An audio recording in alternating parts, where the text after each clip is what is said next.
불러주시니까 너무 막 기분이 막 너무너무 기쁘고 여러분들도 조금 반가워해 주시고 그러는 것 같은데 우리 이 권사님 표정을 보니까 아주 뿅 갔어요. 장로님 너무 멋지다고 막 이렇게 장로님 이렇게 매력 발산을 하실 수 있습니까? 참 너무나 귀한 시간 하나님께 드려지는 헌신을 통해서 하나님 우리를 더 아름답고 멋지게 하시는 것 감사합니다. 오늘 하나님의 말씀은 로마서 12장 1절과 2절입니다. 성도에게 필요한 사중 헌신이라는 제목으로 로마서 12장 1절과 2절입니다. 같이 읽겠습니다. 시작. 그러므로 형제들아 내가 하나님의 모든 자녀심으로 너희를 권하노니 너희를 하나님이 기뻐하시는 거룩한 사제물로 드리라. 이는 너희가 늘 영적 예배니라. 너희는 이 세대를 원하지 말고 오직 안에서 태어나고 은혜를 받아 하나님의 선하시고 기뻐하시고 온전하신 뜻이 무엇인지 분별하도록 하라. 아멘. 9절만 더 보겠습니다. 아가서 4장 6절과 7절입니다. 아가서 4장 6절과 7절 성경 이 가운데 있죠.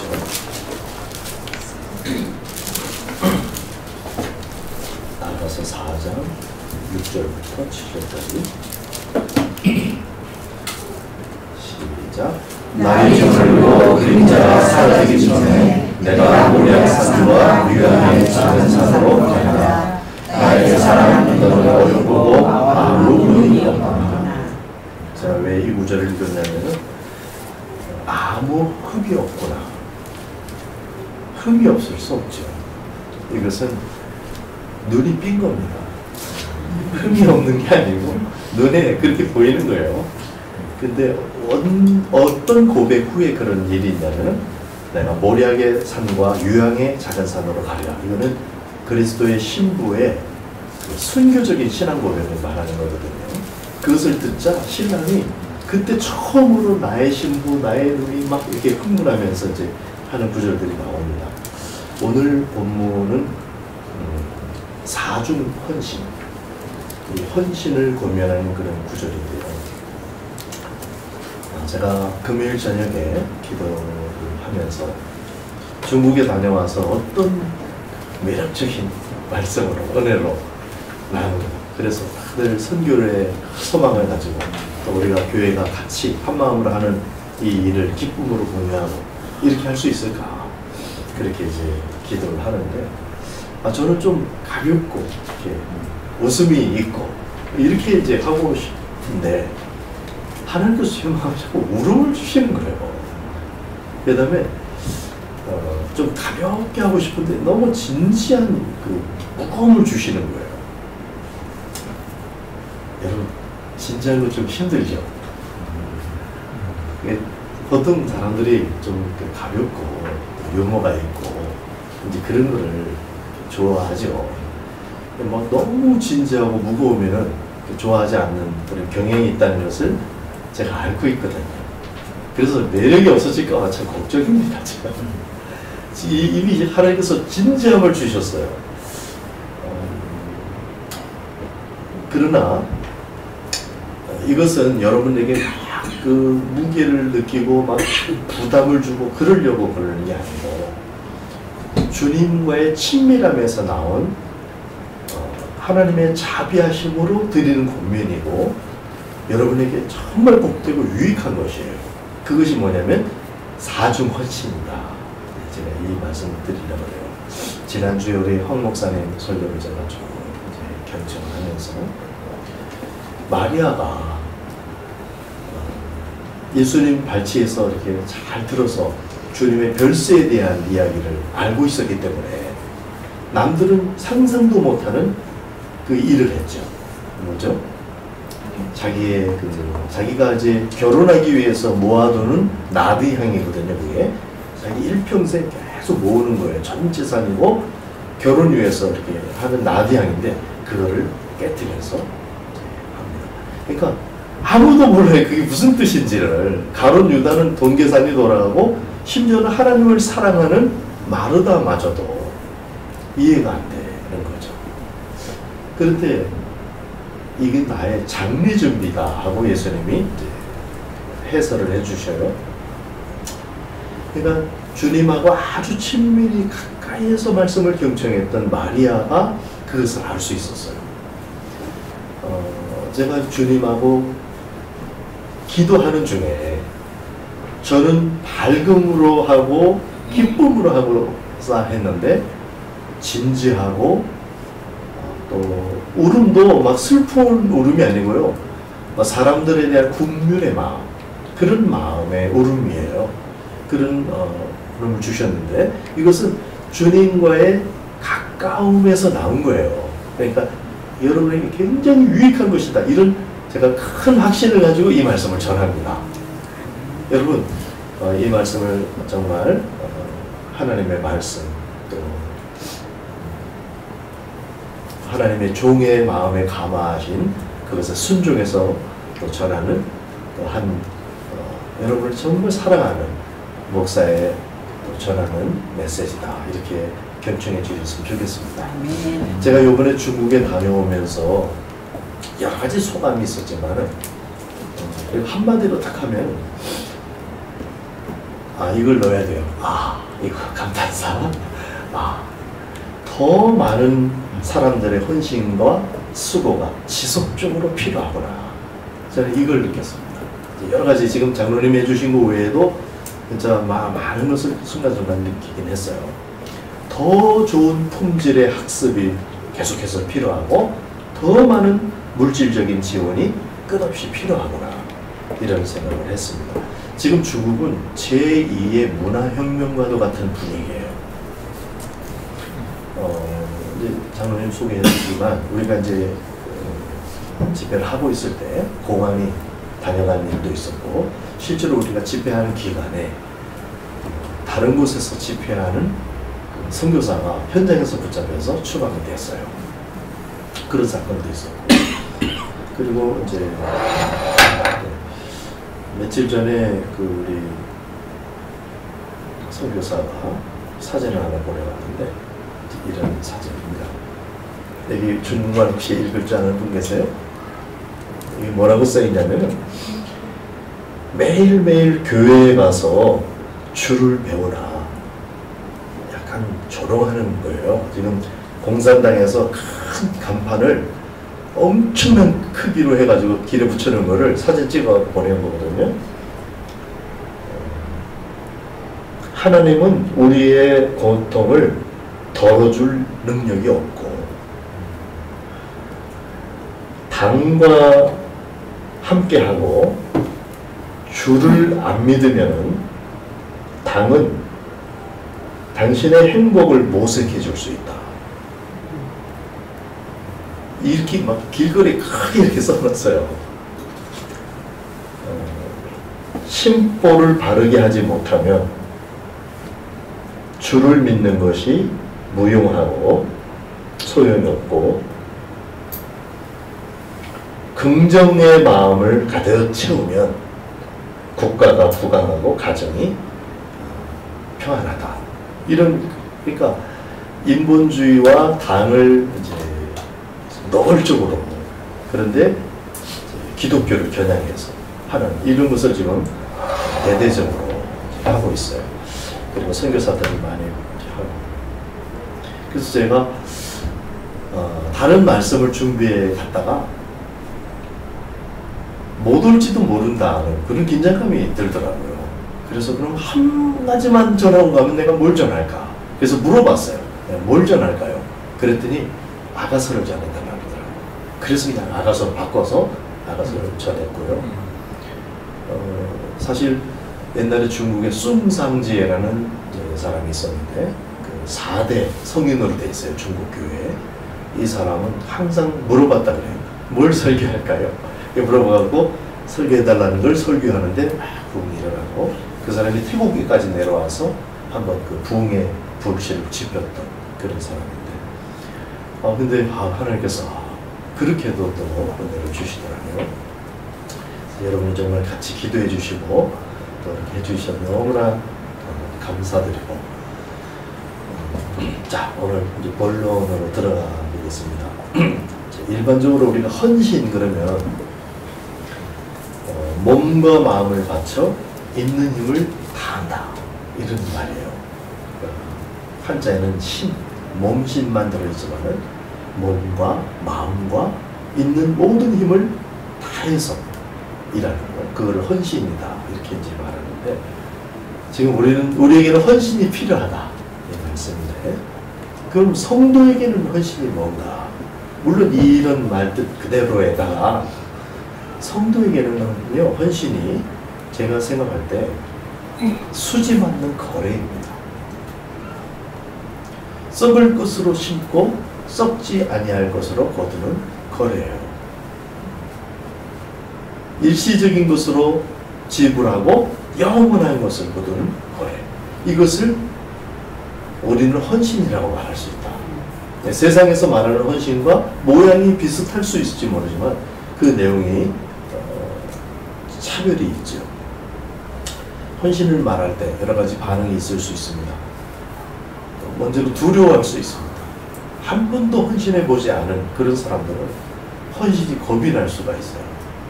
와, 몸과 마음을 다 드리려 한다, 이거는 좀 겁나죠.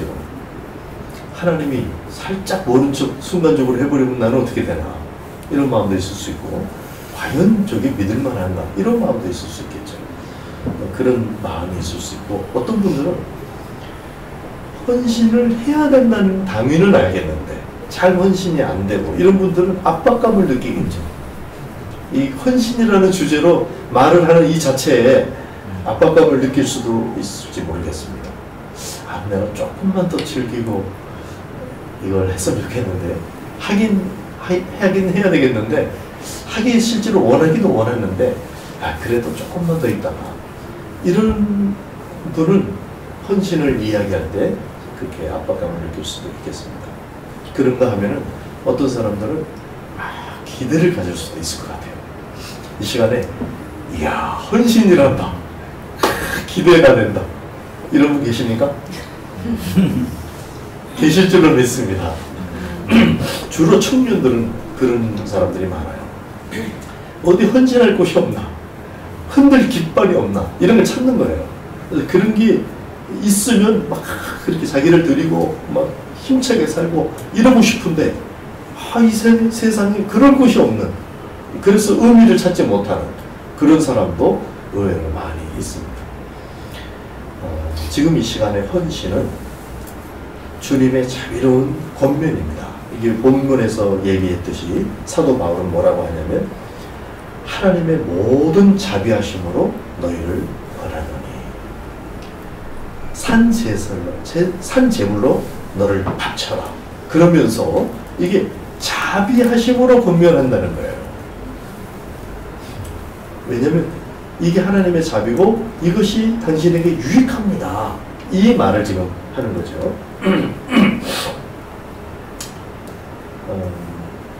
우리가 서로 이제 헌신을 결심하면 그것은 서로에 대한 사랑의 진정이잖아요. 그래서 내가 저 사람에게 헌신해야 되겠다, 저 여인에게 내가 헌신해야 되겠다, 이렇게 한 남자가 결심을 하면 이건 사랑의 큰 진전을 이루는 거죠. 그리고 자기는 큰 성숙을 이루는 겁니다. 그래서 지체들과 상호 아주 아름다운 교류가 일어나는 방식이고, 그래서 헌신이라는 것은 막 험한 어떤 그런 게 아니에요. 그리고 소위 자기 완성이라는 그런 만족, 행복, 이런 것도 누릴 수 있는 열린 길이 바로 헌신입니다. 그래서 사도 바울은 하나님의 모든 자비하심으로 너희를 권한다. 그리고 하늘에 신령한 것들을 또 복으로 덧입을 수 있는 거예요. 왜 헌신이 필요한가? 왜 헌신을 이야기하게 되는가? 제가 원래 정한 본문은 베드로 전후서입니다. 다음 주부터 베드로 전후서를 강의한다 이렇게 했지만, 사실 이번 주부터 하기를 제가 원했다가 기도 중에 바뀐 거거든요. 왜 헌신에 대해서 이 마음에 큰 부담을 주셨을까 제가 중국도 보고 또 우리 아내도 보고 우리 내 안 사람 말고 우리 안을 보고 또 이제 한 사람 한 사람 우리 사명자들을 생각해보고 이렇게 하면서 이게 헌신이 꼭 필요하고 헌신이 서로를 붙잡아주는 힘이다. 자기 자신을 붙잡아주는 아주 강력한 견인장치다. 이런 생각이 드는 거예요. 그래서 속히 제가 이것을 공유해야 되겠다. 이런 마음을 가졌습니다. 실제로 우리 주변에 보면은 우리의 헌신을 필요로 하는 이웃이 너무 많아요. 진짜 우리가 도와줘야 되고 우리가 조금만 도와주면 우리가 돕는 것보다 훨씬 더 많이 힘을 받을 수 있는 그런 사람들이 참 많아요. 그래도 그냥 당연히 그래서 우리의 헌신이 필요한 것 같고요. 근데 하나님께서 일하실 때 우리는 하나님이 다 하십니다. 이런 말을 하고 싶죠. 하나님께 영광을 돌리기 위해서 하나님이 다 하셨습니다. 하나님이 다 하십니다. 이런 말을 하고 싶죠. 근데 하나님이 실제로는 어떻게 말씀하신 거냐면 내가 다 한다가 아니라 내가 항상 너희와 함께 합니다예요. 그래서 우리를 배제하지 않으시고 항상 일하셨어요. 그러니까 드려지는 한 사람을 통해서 하나님이 역사하시다 보니까 헌신이 꼭 필요합니다. 하나님이 할 수 없어서가 아니라 하나님은 돌들로도 소리치게 하시지만 하나님이 헌신된 사람을 붙잡고 역사하시고 하나님의 영광을 나타내시며 그 사람을 복되게 하시고 그 사람을 통해서 도움받는 이들을 복되게 하고 싶어 하시는 거죠. 그래서 헌신이 필요합니다. 그리고 우리의 헌신은 우리 자신을 일으켜줍니다. 제가 결혼 초기에 를 생각을 해봅니다. 결혼 초기에 제가 하나님의 사람을 헌신하고 민족 복음화에 헌신했어요. 제가 CCC의 그 가르침을 통해서 주님께 헌신해야 하고 우리 민족의 복음화에 헌신해야 되겠구나. 그래서 제가 총각 때 그렇게 헌신을 했어요.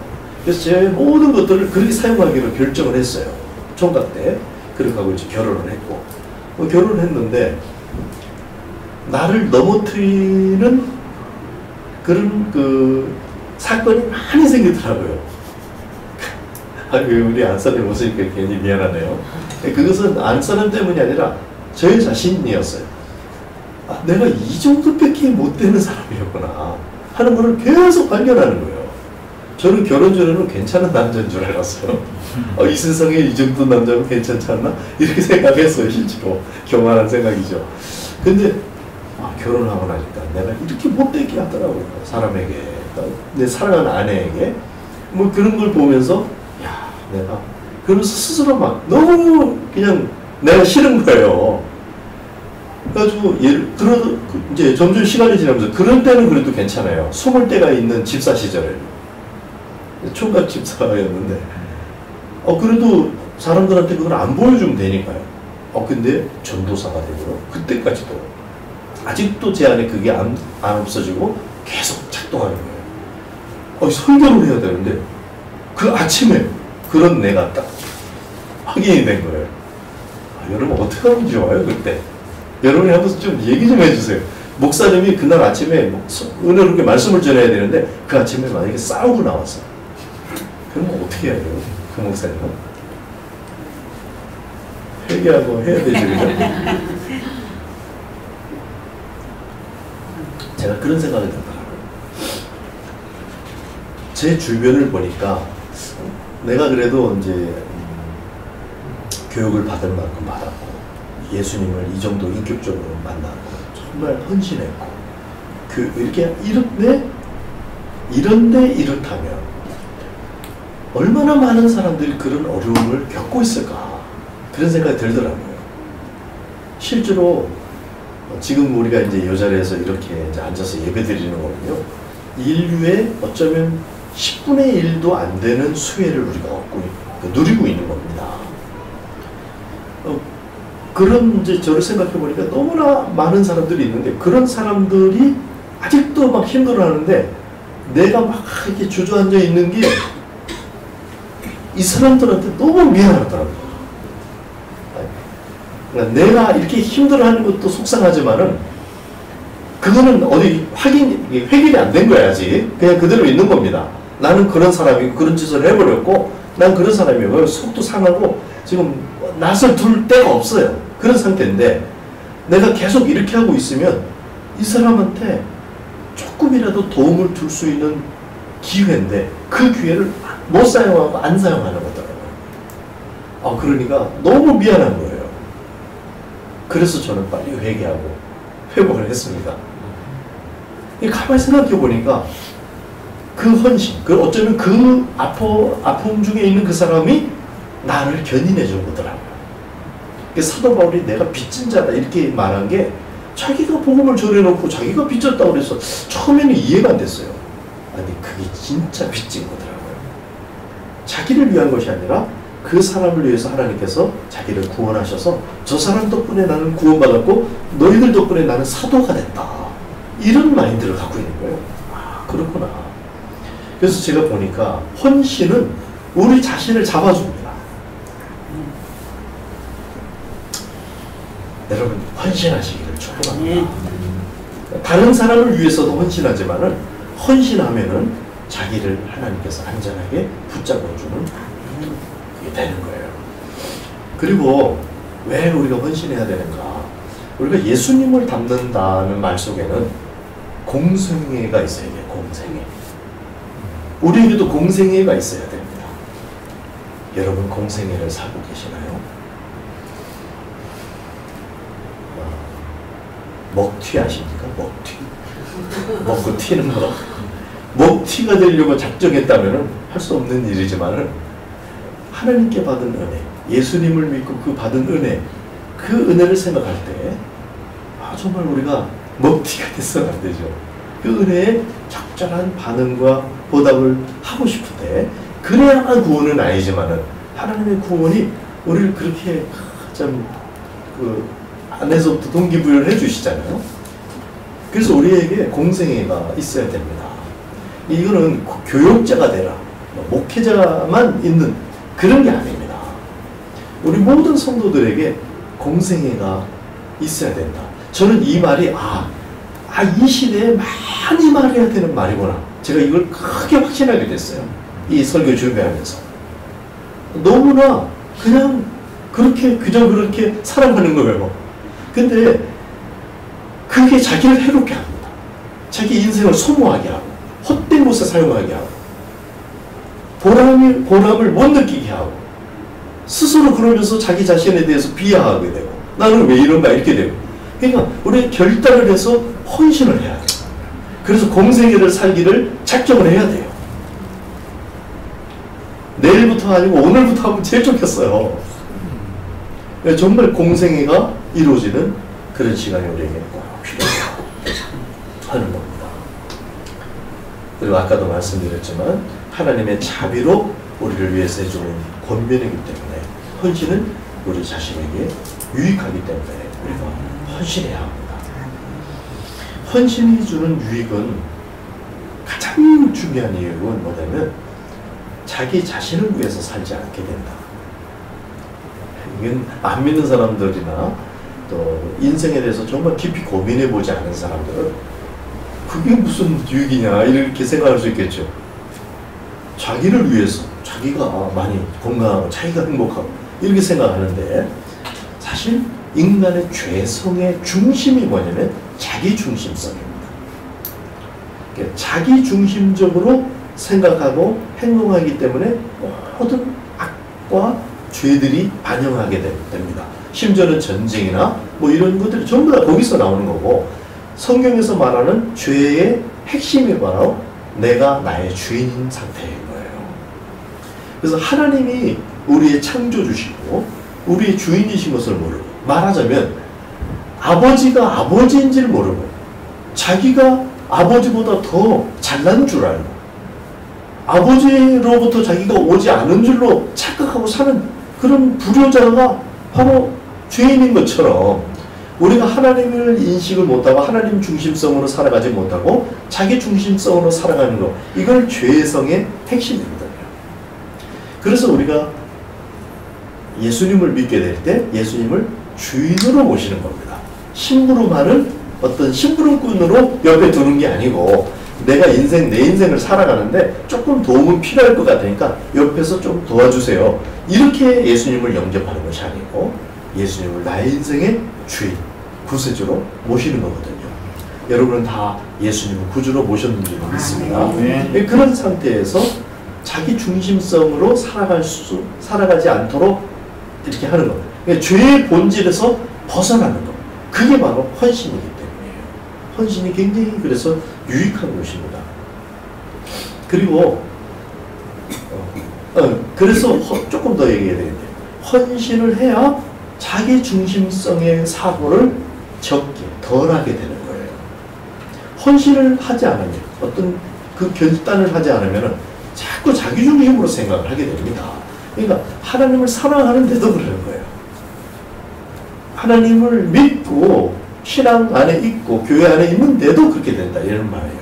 근데 그 안에 그 마음에 헌신의 결단이 있느냐 없느냐는 그런 차이로 자기 중심성으로 살아가는지 주님 중심 또는 타인 중심으로 살아가는지 차이가 나게 되고요.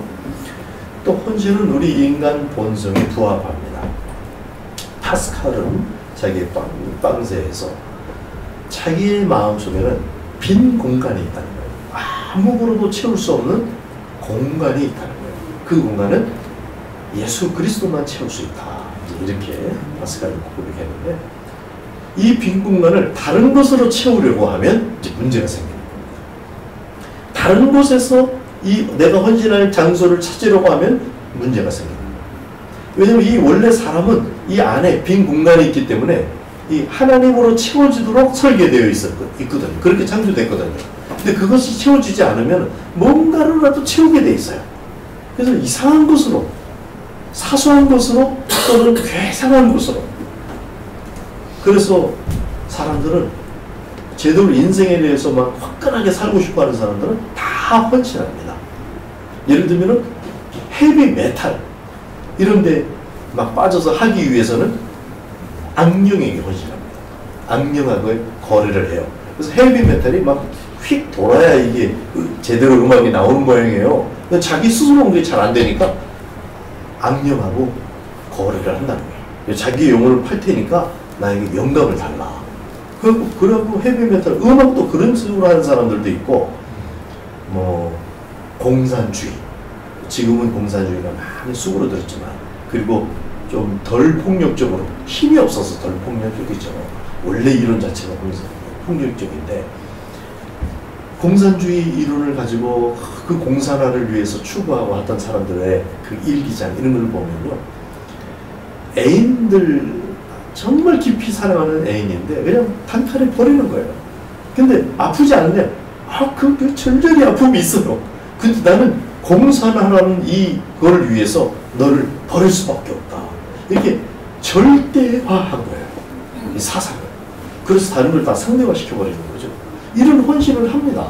이 사람들은 이렇게 헌신을 한 사람들을 보면 굉장히 열정적으로 살고, 뭔가 이게 바르면은 그게 막 에너지가 막 흘러나오고 사람들이 거기에 몰려들어가고 그러는 거예요. 나치를 이끌어갔던 히틀러 보세요. 제가 만약에 나치의 그 히틀러처럼 설교를 한다면 여러분들은 하룻밤에 뿅 갈 거예요. 근데 인본적으로도 그렇게 헌신해가지고 자기의 그 패션을 넣어서 이렇게 하면 사람들이 생각을 많이 안 한 사람들은 끌려간단 말이에요. 그래서 이 헌신이라는 거는 우리가 헌신하고 있지 않으면요, 다른 헌신의 영향을 받아서 끌려갑니다. 지금 우리 시대가 이제 그런 시대가 많이 그래요. 그래서 아이들이 막 그 아이돌 지금 뭐 이 TV에 막 자기도 모르게 가는 거예요. 그걸 뭐라고 하기도 어려운 게 기류 자체가 막 그렇게 가고 있습니다. 특별한 소명과 확신으로 붙잡아주지 않는 이상 참 어렵게 된 그런 시대가 있습니다. 그래서 지금 우리는 헌신이 꼭 필요하고 헌신은 우리에게 굉장히 유익한 것이다. 이것을 믿으시기 바랍니다. 그리고 헌신은요, 믿음의 배짱을 키워줍니다. 헌신하면 배짱이 생겨요. 집사의 직분을 잘한 자들은 아름다운 지위와 그리스도 예수 안에 있는 믿음에 큰 담력을 얻느니라. 이거는 이제 집사 얘기지만은 믿음의 큰 담력, 자기 직분을 잘 감당하면은 그런 담력이 생긴다는 거예요. 그러니까 내가 행동을 잘했으니까 뭐 이게 뻥이고 그런 건 아닐지라도 자기도 모르게 그게 생기는 거예요. 내가 하나님 앞에 이렇게 드렸으면은 하나님께서 책임져 주시겠지 하는 이런 믿음과 신뢰가 더 커지는 거예요. 그래서 헌신을 해야 믿음이 성장합니다. 믿음이 그냥 저절로 막 이렇게 잘하고 싶어서 되는 게 아니고 그냥 공부만 많이 해가지고 되는 게 아니고 자기를 들여봐야 돼요. 그래야 또 확인이 되고 이렇게 해보니까 하나님 이렇게 하시네? 이게 확인이 돼야 돼요. 그래야 한 걸음 나가고 또 한 걸음 나가고 이렇게 이제 할 수 있는 것이죠. 저의 믿음, 제가 뭐 큰 믿음을 갖지는 못했으나 지금 현재 저의 믿음을 생각해 볼 때 그런 일련의 과정들을 통해서 이 초각차곡 이렇게 쌓여왔던 것 같아요. 예를 들면 저는 우리 애들 교육에 대한 걱정이 없었어요. 돈 한 푼도 없고 ATM 이렇게 찌르면 빵! 막 이럴 때가 여러 번 있었어도 애들 교육에 대해서 걱정이 하나도 없었어요. 그 근거가 뭐였냐면요. 제가 한전 다닐 때 아이들을 대학까지 다 보내주는 계약이 돼 있어요. 한전도 애들을 다 대학까지 보내주는데 우리 하나님이 그만한 실력이 없겠나 그런 생각을 그냥 자연스럽게 하게 되더라고요. 야, 그러면 둘 보내주기로 돼 있거든요. 둘. 우리는 셋이잖아요. 또 보너스를 하는 게 좀 하나 더 안 해주시겠나. 저는 그런 믿음이 그냥 무슨 뭐 성경이 생긴 게 아니라 생각을 해보니까 하나님이 그만도 못하겠나. 그만도 못하시는 하나님이면 사표 쓰시지. 그런 생각이 들더라고요. 그래서 하나님. 근데 왜 그러냐. 내가 뭐 딴짓하고 막 그러면서는 그런 마음 못 갖죠. 근데 제가 주님 앞에 헌신하고 나니까 그런 믿음의 배짱이 생기다라는 거죠. 그리고 하나님은 그렇게 해주셨을 뿐만 아니라 뭐 유학도 하게 하고 또 뭐 장학금도 받게 하고 언어도 막 가만히 생각해보니까 우리 애들이 언어를 4개를 하는 거예요. 나 누가 물어보기 전에 우리 장모님이 뭐 언어 4개 한다 그래갖고 뭐 다른 놈이 얘기인 줄 알았어요. 뭐 핸들 이빠이 꺾고 불어 4개나 하더라고요. 핸들 영어, 이빠이 일본어, 꺾어는 한국어, 불어는 말로 불어. 근데 우리 애들이 가만히 보니까 우리말, 중국어, 태국어, 영어, 4개국어를 하는 거야. 야, 기가 막힌 교육을 받았네. 아니, 한전에서 그런 것까지는 안 해줘요. 그냥 대학 다닐 수 있도록 해주는 정도죠. 주님을 믿으시기 바랍니다. 아멘. 그리고 헌신하시기 바랍니다. 아멘. 헌신은 하나님을 믿는 표현이에요. 내가 하나님을 믿습니다. 그리고 몸을 던지는 거예요. 근데 하나님이 받으시는 거죠. 내가 아이들을 키울 때 내가 깜짝 놀란 한순간이 있으면서 그게 인상이 남습니다. 그건 뭐냐면 이렇게 높은 곳에 우리 막내를 올려놨어요. 그리고 나는 밑에 있고요. 애가 막 무서워하고 그럴 줄 알았죠. 그래서 내가 이렇게 놀리느냐고 올라오려는 난 준비가 안 됐어요. 얘가 확 뛰어버리는 거예요. 나한테. 아빠를 믿는 거죠. 확 뛰어오는데 난 준비가 덜 됐기 때문에 내가 오히려 깜짝 놀랐어요. 그러면서 내 마음이 이야, 이게 아빠를 이렇게 신뢰하는구나. 내가 하나님에 대한 신뢰 이렇게 한번 생각해 보게 되더라고요. 하나님을 믿으시기 바랍니다. 이게 믿음의 성장이에요. 이것이 없으면 우리는 엉뚱한 헌신을 하게 됩니다. 왜냐면 우리는 헌신하고 싶어하는 존재들이에요. 자기가 막 겁내고 막 그러는 것 같아도요, 우리는 본성적으로 어딘가에 이렇게 빠지고 싶어하는 그런 존재들이에요. 그래서 엉뚱한 헌신을 하게 돼요. 막 영생, 종교성이 있는 사람들이죠. 영생을 막 소유하고 한다 그러니까 영생교가 돼버려요. 이단으로 빠져버린 거예요. 이거는 뭐냐면 욕심이 자기의 헌신을 제대로 잘 못하고 바르게 헌신하지 못하고 이게 욕심에 잘못 이렇게 들여진 거예요. 그랬을 때 이런 현상이 일어나고 헌신해놓고도 시험이 됩니다. 바른 헌신을 하지 못하면 잘못된 헌신을 하고 나니까 교회 안에서 하는데도 그래요.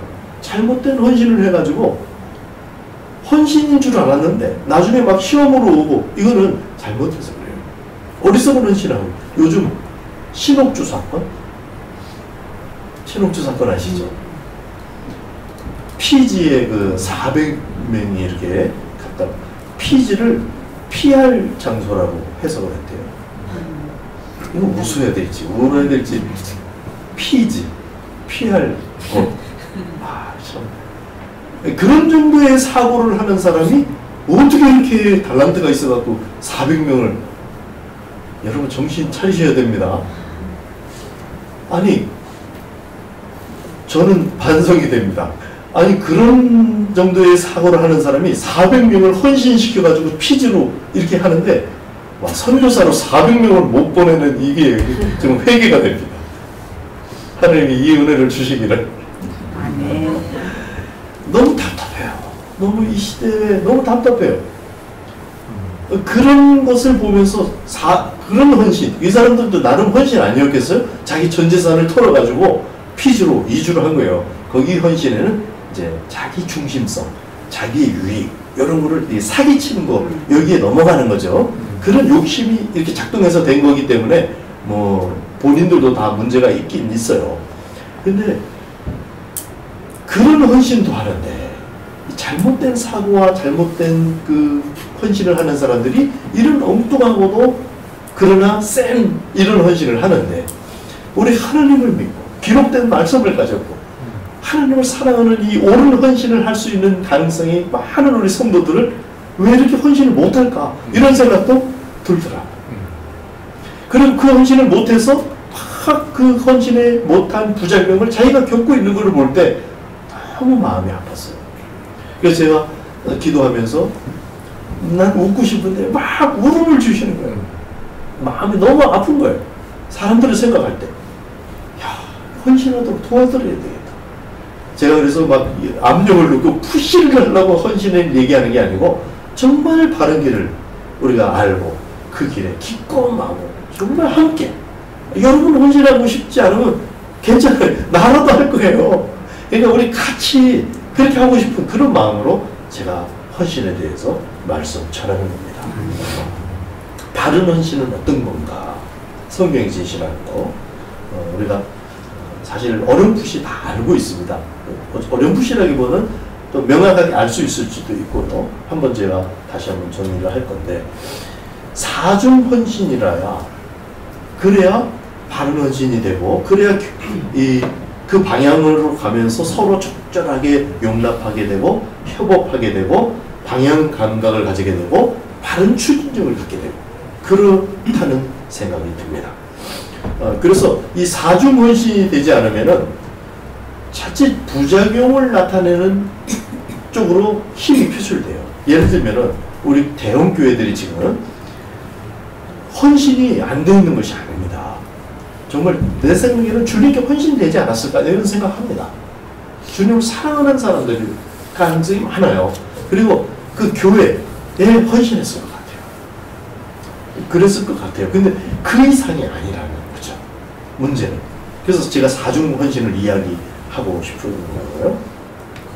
그 중에 가장 그래도 바람직한 어떤 사례가 되어준 교회는 제가 생각할 때 온누리교회가 아닐까. 온누리교회가 여러 면에서 또 이제 비판을 받는 면도 있어요.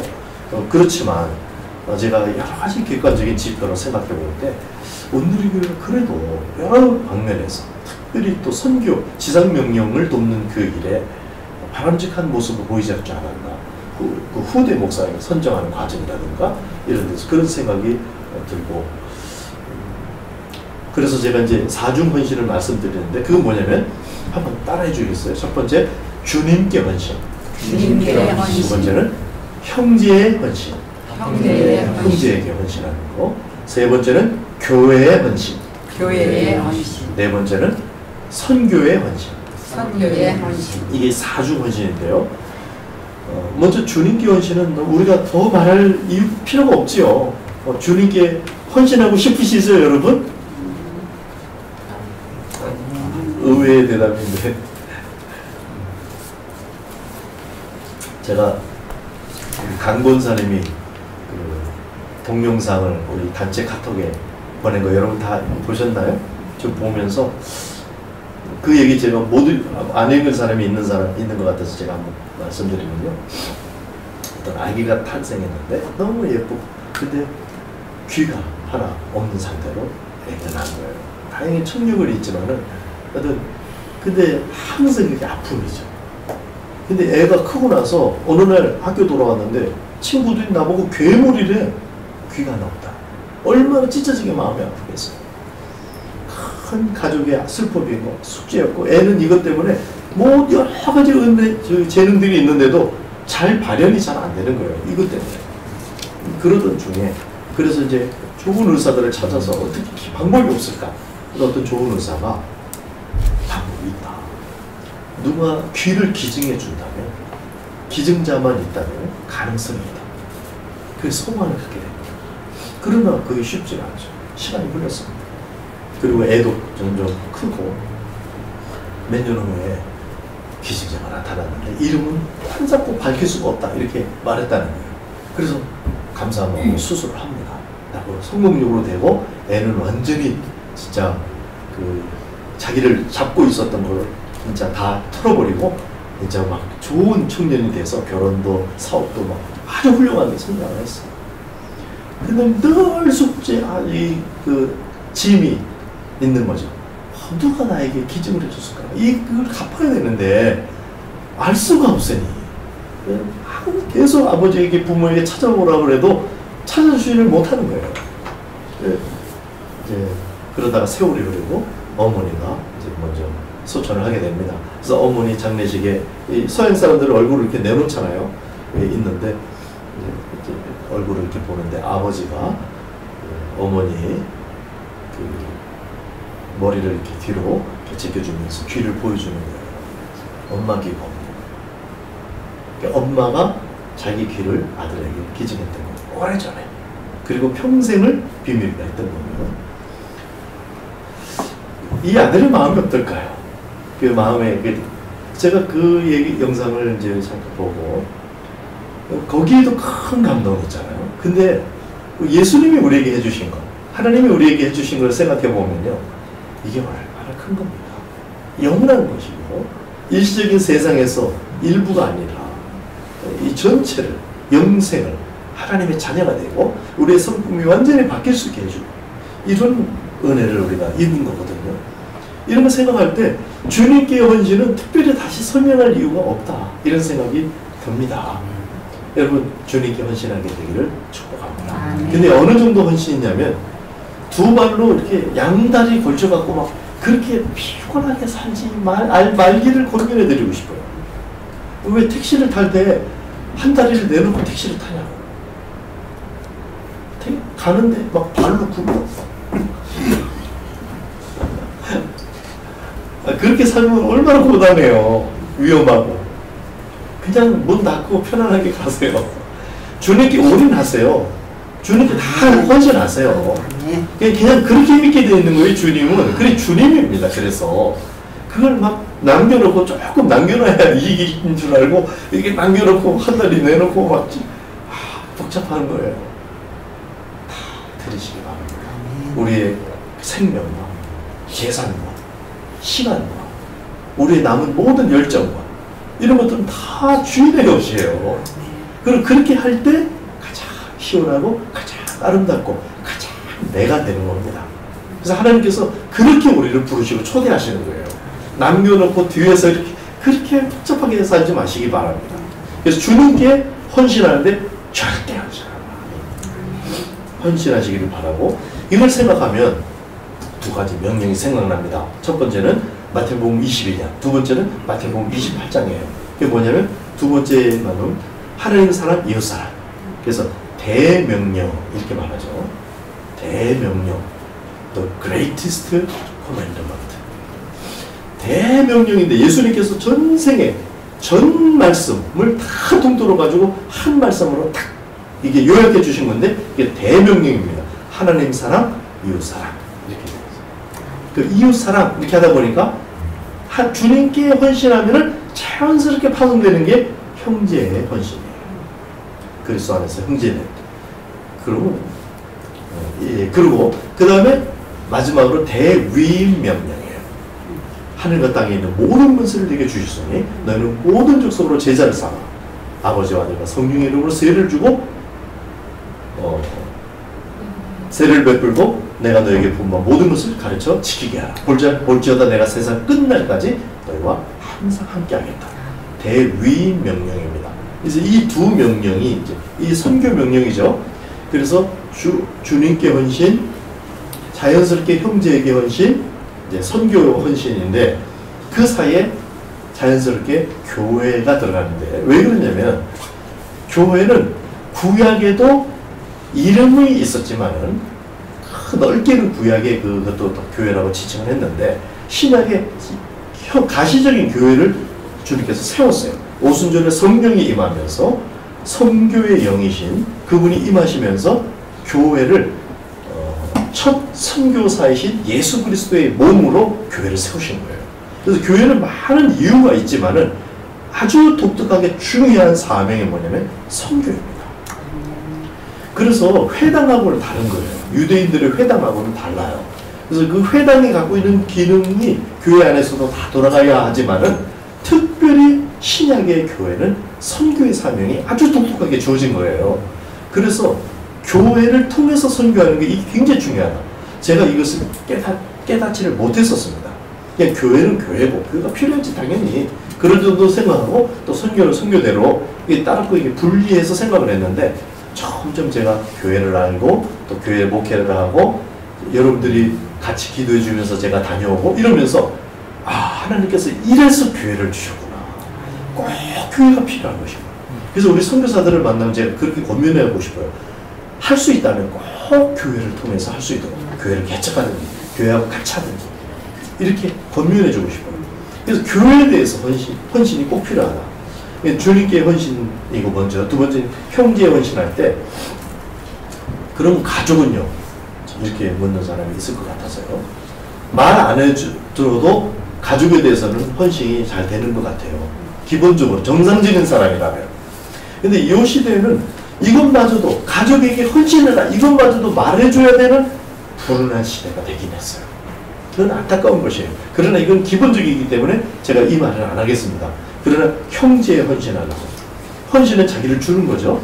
자기가 줄 수 있는 것을 주는 겁니다. 우리 교회의 일원들 그리스도인들에게 서로에게 베풀고 헌신할 때 계산적으로 할 게 아니고 정말 필요한 것을 자기가 줄 수 있는 것을 주는 거예요.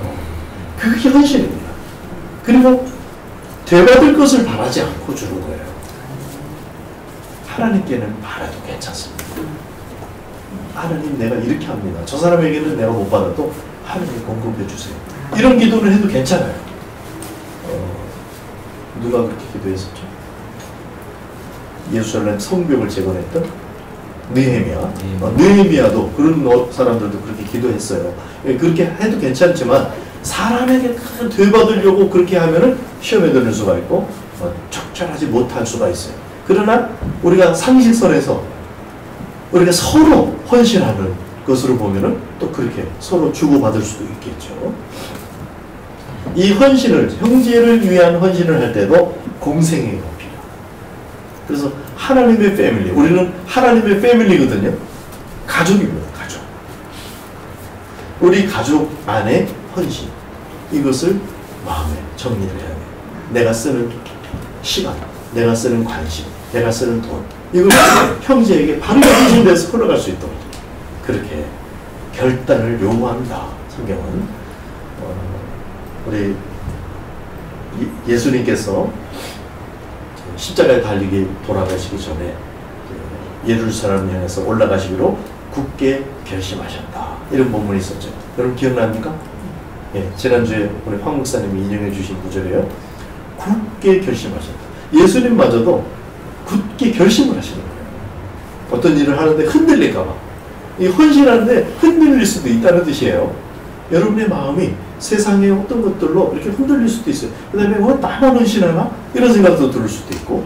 그러나 그 헌신의 진정한 의미를 알게 되면 하나님께서 가장 귀하게 이렇게 갚아주신 그 내용을 알게 되면 정말 묵묵히 사람들의 시선과 아랑곳하지 않고 헌신할 수 있게 되겠죠. 그런 헌신이 여러분들에게 있기를 주의 이름으로 축복합니다. 일본에 수익을 남기지 않는 빵집 얘기를 제가 들었어요. 빵 장사를 하는데 수익을 안 남기는 게 목표예요. 아, 너무 멋있지 않아요? 어떤 현상이 일어나느냐? 가장 저렴한 가격으로 빵을 공급할 수 있고, 그러니까 계속해서 빵 맛이 좋아지고, 왜냐면 계속 투자를 할 수 있고요. 그러니까 최고의 빵을 만들고 수익은 하나도 안 남기고 다 나는. 그리고 자기가 어느 정도 먹고 사는 게 되니까 그걸 유지하는 정도에서 하는 거예요. 그게 딴 사람도 잘 살게 해주고 맛있는 거 먹게 해주고. 그 기독교인들이 이렇게 사고해야 합니다. 처음에는 자기가 어느 정도 먹고 사는 건 돼야 되겠죠. 맨날 시달리고 그러면 안 되겠죠. 그런 정도는 하지만 그 이상 막 자기 중심적으로 자기를 채우려고 하면 이거는 한도 끝도 없다 이 말이에요. 그리고 우리가 경험했습니다. 돈으로 행복해하는 사람은 거의 없어요. 그러니까 그런 걸 추구하지 말고 정말 헌신해서 어떻게 하면 다른 사람들을 복되게 해줄까? 어떤 사람은 다른 사람들을 저 어려움에서 한숨 돌리게 해줄까? 이런 사고를 통해서 정말 행복할 수가 있다는 거예요. 어제 TV에 보니까 짜장면 만드는 사람이 자기도 몸이 약해. 근데 이 짜장면 만드는 이 사람은 뭘 하냐면 마을의 할머니, 할아버지들한테 이걸 주는 거예요. 가가지고 짜장면 만들어서 쫙 쏘는 거예요. 이거 자꾸 하는 거예요. 자기는 먹을 거 다 있다는 거예요. 그렇게 멋있어 보이는 거예요. 그 시골에 그 할아버지이신데 짜장면 만들어가지고 나는 자기의 유익을 구하지 않고 타인의 유익을 추구하게 되고, 사실은 자기를 챙겨야 될 때가 있죠. 그럴 때도 다른 사람의 유익을 위해서 자기를 챙겨야 돼요. 제가 최상의 컨디션을 유지하려고 굉장히 애를 씁니다. 제가 에너지가 적기 때문에. 왜 그러냐면 설교를 적절하게 하기 위해서 제가 그럽니다. 그래서 저는 에너지를 이 설교하는 이 시간을 위해서 에너지를 잘 배분해 갖고 제 나름대로 계획적으로 해서 그렇게 관리를 하거든요.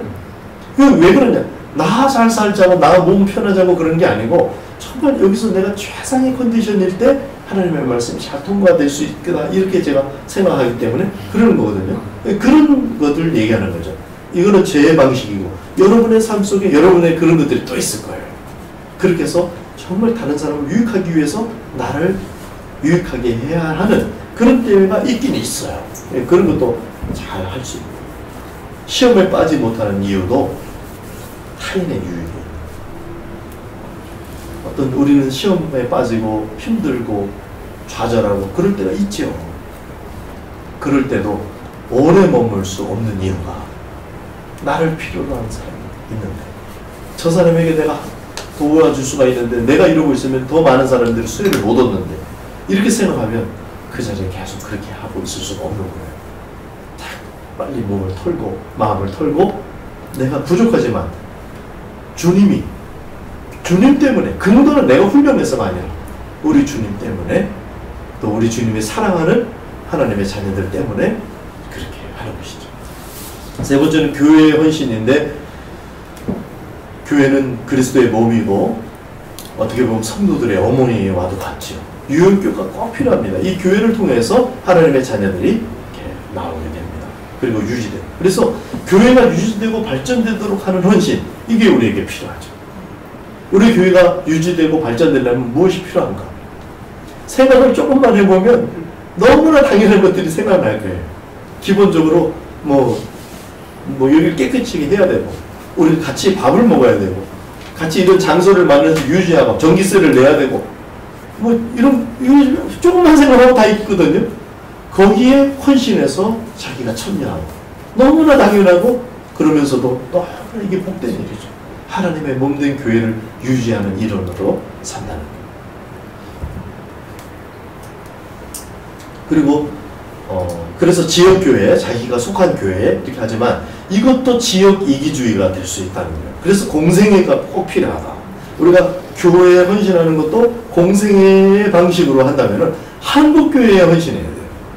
한국교회를 어떻게 잘 유지하고 새롭게 하고 이걸 할 건가에 대한 헌신이에요. 그러면 우리 교회는 어떻게 할 건가?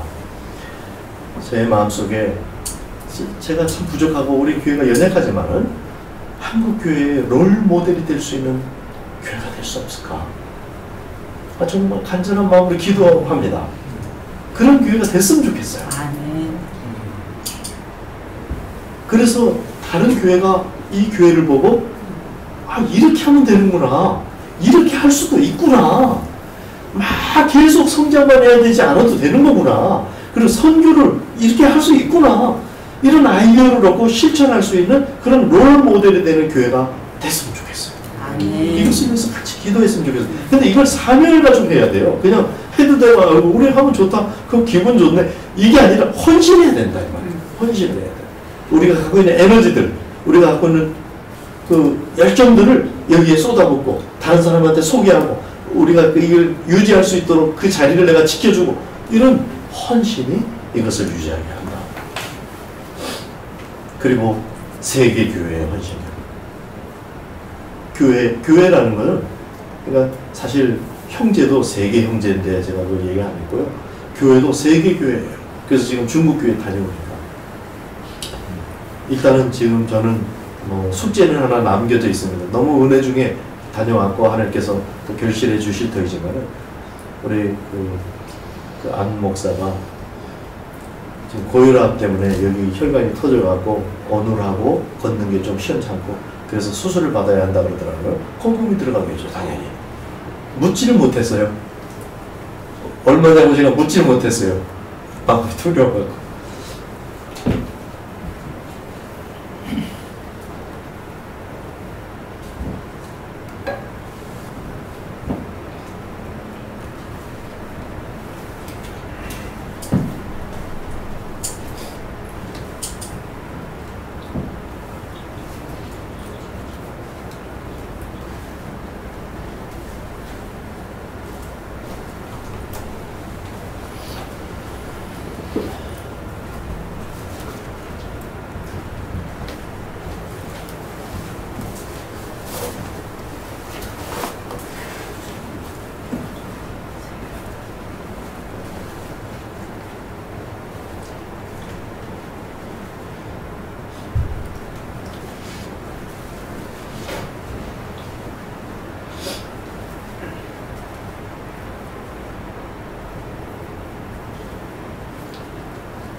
물론 이제 하나님의 방식은 여러 가지 길이 있고 또 제가 꼭 관여해야 되는 것만도 아니고요. 그런 것을 제가 알고 있고 또 하나님께서 그 교회들을 통해 세계 교회를 연합해서 목회하고 있는데 중국 사람들이 헌금하는 법을 잘 못 배웠어요. 그래서 참 헌금이 잘 안 나와요. 굉장히 우리 선교사가 오면 사례도 조금이라도 하고 싶어 하고 막 그러는데 요번에도 전혀 못 하더라고요. 오히려 우리 장로님이 갖고 있는 거 다 털어서 드리고 왔는데 어쨌든 연약한 중에 있을 때 그냥 마음이 같이 하고 있다 이런 것을 할 수 있는 것도 뭐 다 못해줘도 그게 헌신이죠. 우리의 헌신이고 그래서 교회가 이루어지도록 그 목사님이 안 쓰러지고 계속해서 갈 수 있도록 하는 건 교회를 세우는 겁니다. 그래서 우리가 또 그런 역할도 할 수 있지 않을까 그런 생각을 하고 있고요. 세계교회를 향한 헌신. 그래서 이 교회론도 보니까 신학적으로 역동적 교회론이 필요한 것 같습니다. 지금 현재 정리되어 있는 교회론은 하나 부족하다 이런 생각이 많이 들고 그러면 또 이게 신학자들이 교회론을 더 보강하고 이것이 기본이 되도록 해주는 보급 활동이 있어야 되고 막 이러면 이게 신학교까지 막 가는 거거든요. 그래서 우리가 이 교회가 헌신한다는 거는 그냥 내 교회만 잘해 이렇게 갖고는 되는 게 아니에요. 이 신학교가 또 서야 되고 신학교에 학자들이 또 많이 신실한 학자들이 많이 나와야 되고 그런 학자들이 또 다시 교회를 위해서 봉사해야 되고 그런 신학자들이 교회론으로 역동적인 교회론으로 무장되어야 되는데 그렇지 못하고 지적으로 사실 헌신 잘 못할 사람들이 공부는 잘하는데 이렇게 하고 유학가는 경우도 너무 많은 거예요. 너무 안타깝고 이런 막 악순환이 하는데 이걸 어떻게 했으면 좋겠는가. 제가 너무 복잡하고 큰 고민을 하고 있나요? 이 조그만 곳에서. 그래서 저는 복음연구소 이런 게 그렇게 성장하고 그렇게 됐으면 좋겠다. 여러분 같이 기도를 부탁드립니다. 그래서 정말 사람들의 은사에 걸맞는 교회 형태와 크기, 교회가 뭐 일정하게 다 작아야 된다 그런 뜻도 아니에요. 대형 교회를 할 수 있는 은사가 있는 사람들이 있습니다. 그런 교회가 또 필요하기도 하고 또 그렇게 하고 또 작은 교회, 또 특별한 형태의 교회, 또 저희들처럼 말씀과 기도를 또 중심으로 해서 하는 교회, 뭐 이렇게 은사에 맞게 그렇게 할 수가 있거든요. 그렇게 할 수 있는 그런 교회를 향한 헌신과 그것을 가능하도록 하는 어떤 여러 가지 자원들, 이런 것들이 모아질 수 있으려면은 우리 성도들이 깨어서 그런 방향을 알고 같이 헌신해야 된다. 여러분에게만 하는 말이 아니라 우리 이 시대에 살고 있는 성도들이 제대로 된 방향에 대한 헌신 감각이 없으면은 다른 데로 헌신하게 된다. 그래서 이런 말씀 제가 드리게 됐고요.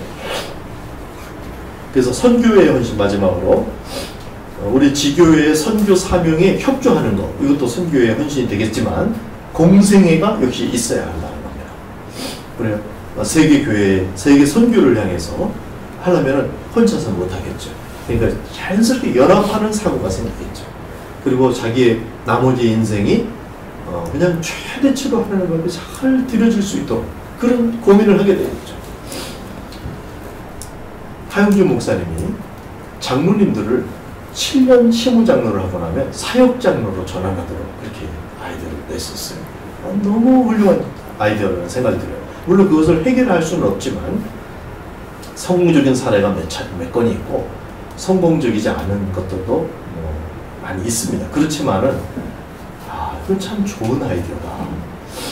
그런 생각이 들고 그냥 그거 아니더라도 그렇게 막 사역장로 이렇게 막 규정 안 하더라도 공생애를 살면 되는 거예요.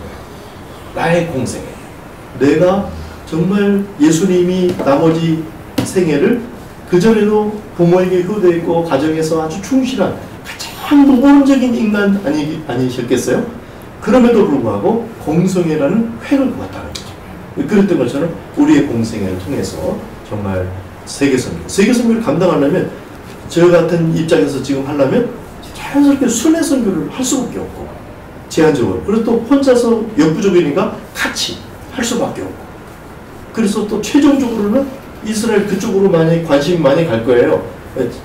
그래서 그런 쪽으로 이제 방향이 가는 거에 대해서 이론적으로 뭔가 왜냐하면 뭐 잘못 정리된 상태에서 지금 막 가고 있거든요, 이스라엘 쪽으로.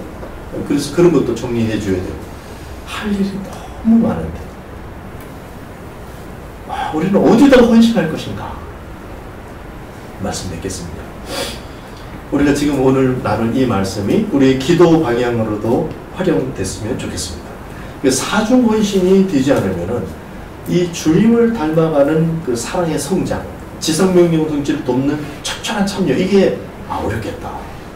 그래서 분명히 헌신을 했는데 중간에서 이 에너지가 딴 데로 새는 거예요. 교회만을, 우리 교회만을 다 키우는 그런 에너지로 큰다든지.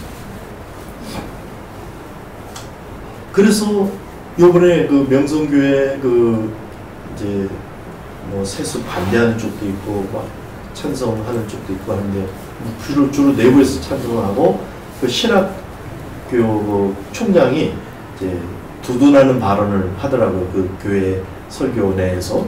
근데 하는 내용이 뭐냐면 우리 교회에서 이렇게 행복한데 누가 뭐라 그래? 만약에 이런 말을 하더라고요.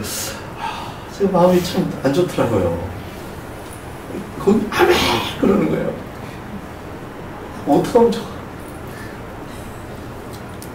적어도 신학교 총장인데 지원을 많이 받으신 분이죠.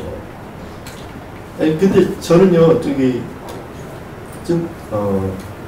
지금 모양이 꼭 세순 막 이렇게 돼갖고 그렇게 돼서 이게 모양이 안 좋아서 그렇지, 정말 적임자가 그 아들밖에 없다면 정말 그렇게 될 수도 있다는 생각은 하고 있어요, 제가.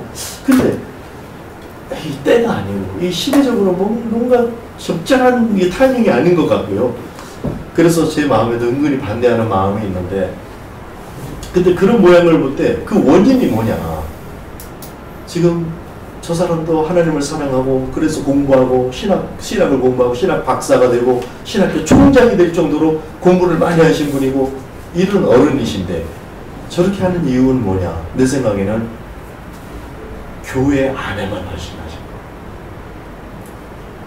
교회 밖에 있는 교회들, 이 세 개의 교회들, 세 개의 교회가 우리 교회를 바라보고 있는 것, 한국 교회가 우리 교회를 바라보고 있는데 어떻게 유익을 끼칠 것인가, 이런 사고는 내가 볼 때는 안 하시는 것 같아요. 그래서 이 헌신의 문제를 제가 사중 헌신이 꼭 돼야 된다, 이렇게 지금 말씀드리는 겁니다. 주님께 헌신, 형제의 헌신, 교회의 헌신, 선교의 헌신, 이 사중 헌신을 통해서 정말 우리가 바르게 헌신하고 하나님께 영광 돌리고 여러분이 인생의 목적을 이루고 정말 행복하고 만족하고 그런 여러분이 되길 바랍니다. 제가 여러분에게 감동적으로 그렇게 호소할 에너지는 없습니다. 그러나 하나님의 자비하신 뜻을 전할 뿐이에요. 하나님의 아름다운 동지들이 되시기를 축복하고 하나님이 예배하신 영원하고 풍성한 복을 헌신